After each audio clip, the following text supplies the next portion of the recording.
Hello friends, ನಮಸ್ಕಾರ. ನಾಡುನುಡಿ ಲೈವ್ಗೆ ಸ್ವಾಗತ. ಸ್ನೇಹಿತರೆ, ಇದು ರಾಜ್ಯದಾದ್ಯಂತ ಅಂದರೆ ಮಾರ್ಚ್ 18ರಿಂದ SSLC ಪರೀಕ್ಷೆ ಆರಂಭವಾಗಿದೆ. ಆದ್ದರಿಂದ ವಿದ್ಯಾರ್ಥಿಗಳಿಗೆ ಕೆಲವೊಂದಿಷ್ಟು ನಿಯಮ ಪಾಲನೆಗಳು ಕೂಡ ಕಡ್ಡಾಯವಾಗಿದೆ. ಹಾಗಿದ್ರೆ ಏನು ಅಂತ ತಿಳಿಯಲು ವಿಡಿಯೋವನ್ನು ಪೂರ್ತಿಯಾಗಿ ವಾಚ್ ಮಾಡಿ. ರಾಜ್ಯದ ಲಕ್ಷಾಂತರ ವಿದ್ಯಾರ್ಥಿಗಳ ಭವಿಷ್ಯ ನಿರ್ಧರಿಸುವಂತಹ 2025-26ನೇ ಸಾಲಿನ SSLC ಪರೀಕ್ಷೆಗಳಿಗೆ ದಿನಾಂಕ ನಿಗದಿಯಾಗಿದ್ದು, ಮಾರ್ಚ್ 18ರಿಂದ ರಾಜ್ಯದಾದ್ಯಂತ ಏಕಕಾಲದಲ್ಲಿ ಪರೀಕ್ಷೆಗಳು ಆರಂಭವಾಗಲಿದೆ. ಕರ್ನಾಟಕ ಶಾಲಾ ಪರೀಕ್ಷೆ ಮತ್ತು ಮೌಲ್ಯ ನಿರ್ಣಯ ಮಂಡಳಿಯು ಪರೀಕ್ಷೆಯನ್ನು ಪಾರದರ್ಶಕವಾಗಿ ಮತ್ತು ಅಕ್ರಮ ಮುಕ್ತವಾಗಿ ನಡೆಸಲು ಸಿದ್ಧತೆಯನ್ನು ಮಾಡಿಕೊಂಡಿದೆ. ಹಾಗಾಗಿ ಪರೀಕ್ಷೆ ಕೇಂದ್ರದಲ್ಲಿ ವಿದ್ಯಾರ್ಥಿಗಳು ಕೆಲವೊಂದಿಷ್ಟು ನಿಯಮಗಳನ್ನು ಫಾಲೋ ಮಾಡಬೇಕಾಗುತ್ತದೆ. ಮೊದಲನೇದಾಗಿ, ಪರೀಕ್ಷಾ ಅಕ್ರಮಗಳನ್ನು ತಡೆಯಲು ಮಂಡಳಿಯು ಈ ಬಾರಿ ಹೆಚ್ಚಿನ ನಿಗಾ ವಹಿಸಿದೆ.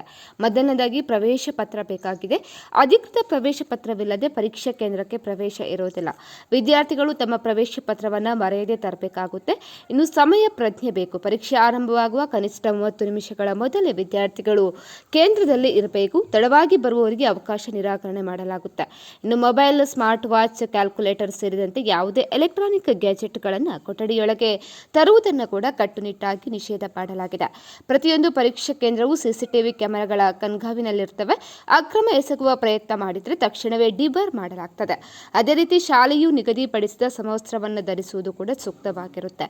ಪರೀಕ್ಷಾ ಕೇಂದ್ರದ ಸುತ್ತಲಿನ 200 ಮೀಟರ್ ವ್ಯಾಪ್ತಿಯಲ್ಲಿ 144ನೇ ಕಾಲಂ ಅನ್ವಯ ನಿಷೇಧಾಜ್ಞೆ ಜಾರಿಯಲ್ಲಿರುತ್ತೆ. ಅಲ್ಲದೆ ಪರೀಕ್ಷೆ ಸಮಯದಲ್ಲಿ ಕೇಂದ್ರದ ಸಮೀಪ ಇರುವಂತಹ ಎಲ್ಲಾ ಜೆರಾಕ್ಸ್ ಅಂಗಡಿಗಳನ್ನು ಮುಚ್ಚಲು ಕೂಡ ಜಿಲ್ಲಾಡಳಿತ ಆದೇಶವನ್ನು ಕೂಡ ನೀಡಿದೆ. ಸ್ನೇಹಿತರೆ, ಈ ಬಗ್ಗೆ ನಿಮ್ಮ ಅನಿಸಿಕೆಯನ್ನು ಕಮೆಂಟ್ ಮಾಡಿ ತಿಳಿಸಿ. ಅದೇ ರೀತಿ ಮತ್ತಷ್ಟು ಅಪ್ಡೇಟ್ಗಾಗಿ ನಮ್ಮ ಚಾನೆಲ್ ಅನ್ನು ಸಬ್ಸ್ಕ್ರೈಬ್ ಮಾಡ್ಕೊಳ್ಳಿ.